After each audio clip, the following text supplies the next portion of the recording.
Hello everyone, in this tutorial I will show you how to on name on Facebook. So at first open Facebook. Now I'm showing a very simple method, so follow my old video. Click on to three line and then showing it to setting icon. Click on see more in account center.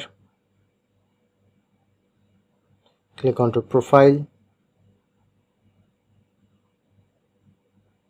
and then showing it to name option. Just click on. Look here,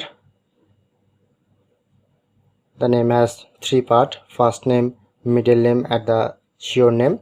Just you need to remove sure name,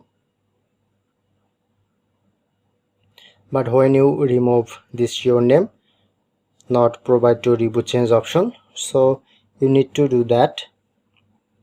Click on to keyboard space and then provide to reboot change option. Just click on to reboot change, then successfully change on name on Facebook. So that's it, that's how we can do it.